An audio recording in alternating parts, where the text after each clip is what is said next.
kuri radiyo na televiziyo Musenyi disi njya ugiye kubagezaho amakuru banyita Mr. Sabuni. Mr. Sabuni inkuru ku buryo ku ncamake ni mu kanya gato nimujye kure.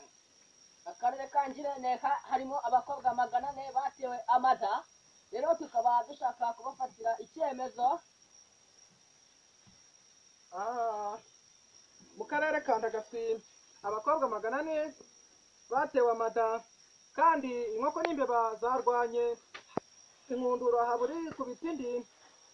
Imvura yaguye no munsi yangije ibikorwa remezo harimo n'iby'abaturage bagomeje kugenda batanga itangazo ngo bangirijwe. Dukomeje n'andi makuru yagiye aba aborozi b'amatungo inkoko n'inkwavu n'ingurube barimo bararega ikirego cyabo cy'uko zanze kwima. Barakoze cyane gutegerezaho amakuru arimo yacaracara hano muri mw'iyi si. Reka inkuru ku buryo burambuye y'abakobwa batewe inda Mr. Eric. Iyo nkuru ngo ihagaze gute? Abana batewe amada mu karere ka Ngirente, abo bana ubundi se babonye ubufasha? Ntabwo bari babona, ariko bakiri munsi babikurikirana, bashobora kubona nk'uyu munsi cyangwa n'ejo nta kibazo. N'ejo bundi ni ubuyobozi cyangwa ni umunyamakuru uri kubikurikirana? Ni umuyobozi uri kubikurikirana. Okay. Aba bana rero mugire mubiteho, abana bari gutebwa amada bigira nyine babone ubufasha bw'ibanze. Rero Mr. Brage, amakuru yawe wowe iyo nkuru y'inkoko yarwanye n'imbeba byaje guherera hehe? Byaje kugenda gute mu buryo burambuye?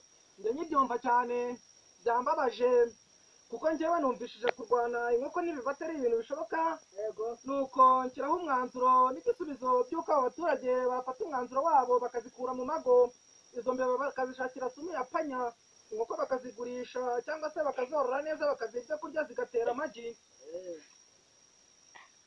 Ariko hari n'ikindi kibazo cyakomotseho cy'imvura yaguye, nanjye nabyitegereje mbona ni ikibazo gikomeye kuko abaturage yabangirije cyane, amazu yatwaye kandi n'ibintu bibabaje cyane kuko nk'ubu ngubu bamwe babuze aho baba, barimo barajya mu baturanyi bakabacumbikira.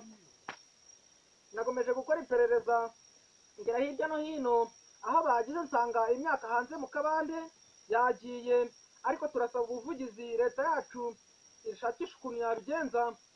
Mukomeze muvugire abo baturage icyo kibazo gikemuke cy'uko imbeba n'inkoko byakomeje kurwana mu karere ka Ndagaswi.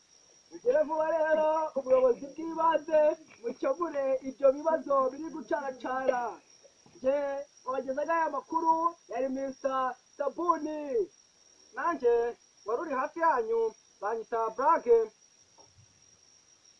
Banyita Irankunda Eric. Eric, wakoze cyane kutugezaho iyo nkuru. Wakoze nawe cyane wo bita Mr. Kabuga ku buhanga bw'ibyuma, wakoze cyane kutugezaho gahunda kwa 5 kwa 5.